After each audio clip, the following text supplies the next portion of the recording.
नमो सिद्धाणं नमो आयर्याणं नमो उवज्झायानं नमो लोये सव्वसाहुनं एषो पंचणमुक्कारो सव्वपावपनाशनो मंगलानां च सव्वेसिं परमं अवहि मंगलम् नमो अरिहंताणं नमो सिद्धाणं नमो आयर्याणं नमो उवज्झायानं नमो लोये सव्वसाहुनं एषो पंचणमुक्कारो सव्वपावपनाशनो मंगलानां च सव्वेसिं परमं अवहि मंगलम् नमो अरिहंताणं नमो सिद्धाणं नमो आयर्याणं नमो उवज्झायानं नमो लोये सव्वसाहुनं एषो पंचणमुक्कारो सव्वपावपनाशनो मंगलानां च सव्वेसिं परमं अवहि मंगलम् नामाकृति द्रव्यभावहि पुनतस्त्री जगज्जनम् क्षेत्रे काले च सर्वस्मिन् नरहतः समुपास्महे आदिमं पृथ्वीनाथम् आदिमं निष्परिग्रहम् आदिमं तीर्थनाथं च ऋषभ स्वामिनं स्तुमः सुधा सोदर वाग्योत्सना निर्मलीकृतदिङ्मुखः मृगलक्ष्मा तमः शान्त्यै शान्तिनाथो जिनोस्तु नः शान्तिनाथो जिनोस्तु वः सुरासुरनराधीश मयूरनववारिदं कर्मद्रुन्मूलने हस्तिमल्लं मल्लिमभिष्टुमः यदुवंश समुद्रेन्दुः कर्मकक्षहुताशनः रिष्टनेमिर्भगवान् भूयान्नो रिष्टनाशनः भूयाद्वो रिष्टनाशनः कमठे धरणेन्द्रे च स्वोचितं कर्म कुर्वति प्रभुस्तुल्यमनोवृत्तिः पार्श्वनाथः श्रियेस्तु नः पार्श्वनाथः श्रियेस्तु वः श्रीमते वीरनाथाय सनाथायाद्भुत श्रिया महानंद सरोराज मरालायार्हते नमः ज्ञानामृतेन लोकानां कष्टोच्छेद विधायिने ऐदं युगीन वीराय नमो वल्लभ सूरये अज्ञानतिमिरान्धानां ज्ञानाञ्जनशलाकया चक्षुरुन्मीलितं येन तस्मै श्री गुरवे नमः तस्मै सद्गुरवे नमः।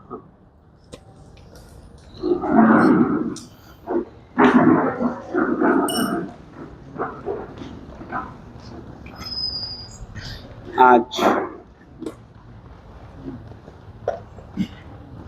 आगार के विषय को लेकर के अपन लोग विचार करेंगे।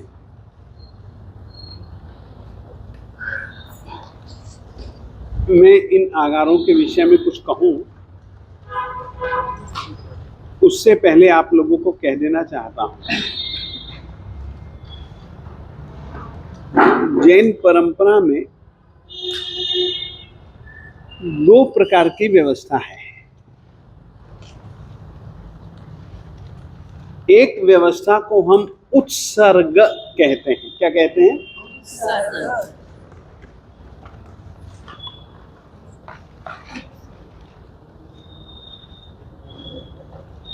और दूसरी व्यवस्था को हम अपवाद।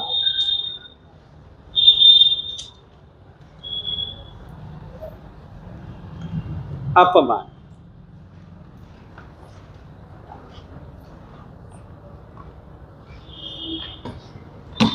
उत्सर्ग मार्ग का अर्थ है जो मार्ग जैसा बतलाया वैसा ही करो, उसमें कोई भी आपको छूट छाट नहीं। वह मार्ग उत्सर्ग मार्ग कहलाता है। मर जाना स्वीकार है मगर व्रत भंग स्वीकार नहीं, ये उत्सर्ग मार्ग है। तो उत्सर्ग मार्ग में एक कोई भी अपवाद नहीं है। अपवाद के सेवन की वहां पर कोई बात ही नहीं है। वहां पर तो एक ऐसी व्यवस्था है, करो या मरो, मगर आपको किसी भी प्रकार की छूटछाट नहीं। उदाहरण, एक मुनि गोत्री में गोत्री के लिए गए, सामने वाली ने देखा महाराज की आंख में तो ये तिनका, आंख यूं फूल गई है, पीप हो गई है। ये जिनकल्पी साधु किसी को कभी कुछ कहेंगे नहीं। इनका आचार ऐसा है, जिनकल्पी का नहीं कुछ कहना। ये कुछ कहने वाले नहीं। कितनी वेदना इनको सहनी पड़ेगी। महात्मा उसके घर पर आए थे। ये मैं आपको उत्सर्ग मार्ग की रीति बतला रहा हूं। महात्मा उसके घर पर आए थे और उसका दिल तो पसीज गया, आंख फूली हुई, पानी बह रहा है और जिनकल्पी है, किसी को कुछ कहने वाले नहीं है। तो उसने क्या किया, जैसे ही मुनि को देने लगी ना, अपनी जबान निकाली और जबान सीधी डाली आंख पे और अपनी जबान को इस तरीके से फिराया कि वो तिनका बाहर।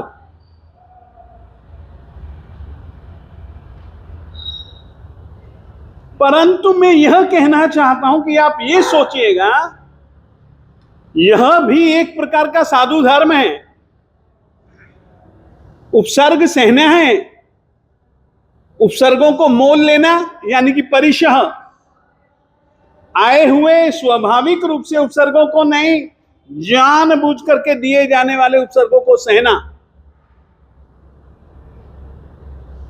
वो उपसर्ग है।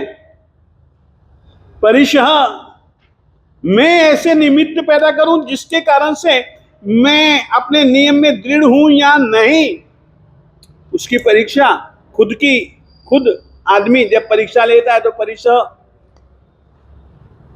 तो ये जैन परंपरा में, यानी कि देखिए, अपवाद मार्ग को लेकर के ये आगार हैं। उत्सर्ग मार्ग को लेकर के कोई भी अपवाद नहीं है, कोई भी आगार नहीं है। वहां पर तो जो है सो है, ऐसा ही करना है, ऐसे ही जीना है, ऐसे ही रहना है, कोई छूटछाट नहीं है। ये उत्सर्ग मार्ग कहलाता है। हर कोई आदमी, हर कोई व्रत लेने वाला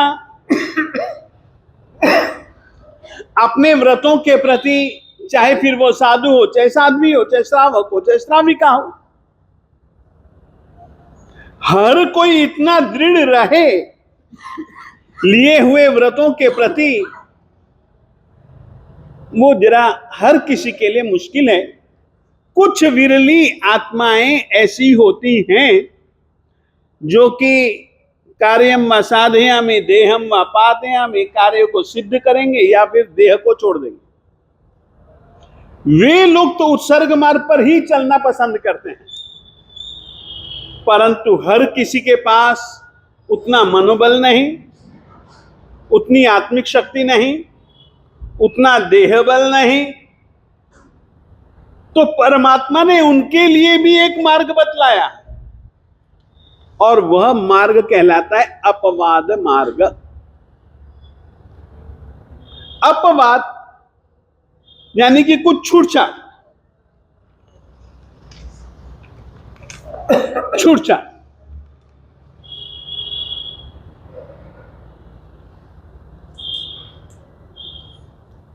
ये जो आगार की बातें हैं, ये अपवाद मार्ग के हिस्से हैं, उत्सर्ग मार्ग के नहीं। पहले तो ये बात ध्यान रखिएगा।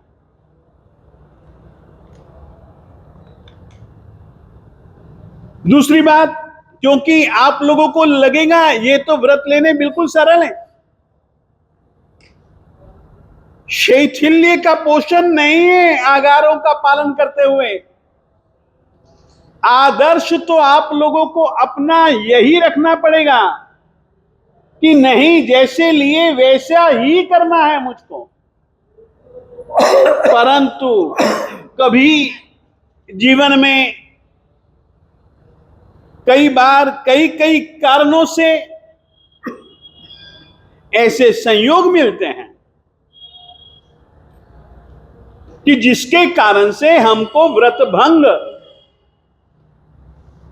करना पड़ता है। ऐसे संयोगों में तो ऐसे संयोगों कौन कौन से, जिन संयोगों में आप व्रत भंग करें तो भी व्रत भंग न माना जाए। हां, व्रत भंग कर दिया, व्रत भंग हो गया, प्रायश्चित्त लेना अनिवार्य है।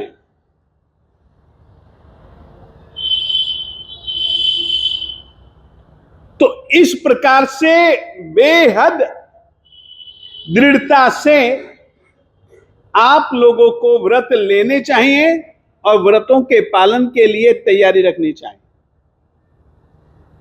परंतु फिर भी हमेशा एक जैसी मानसिकता,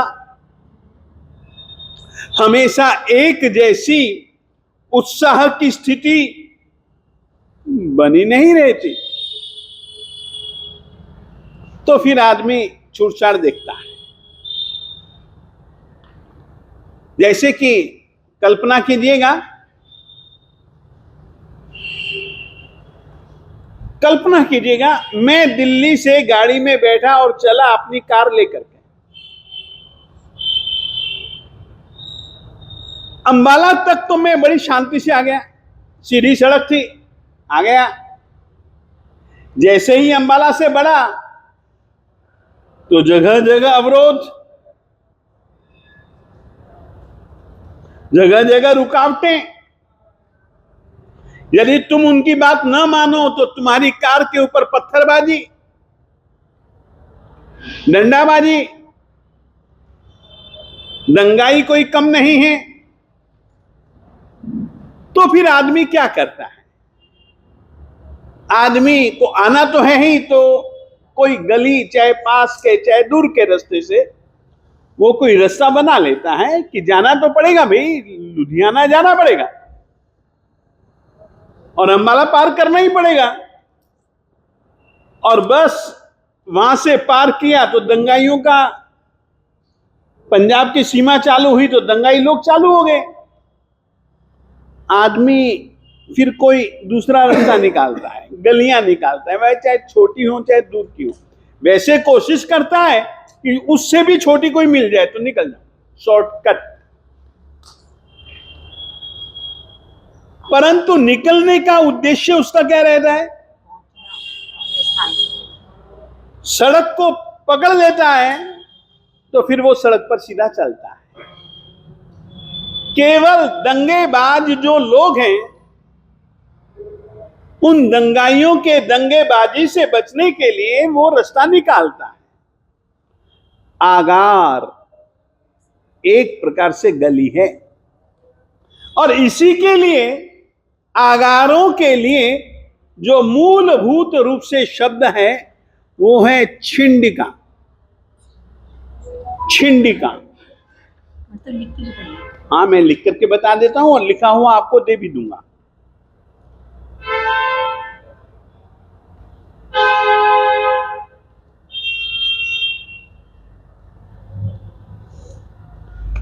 छिंडिका का अर्थ है गली। गली,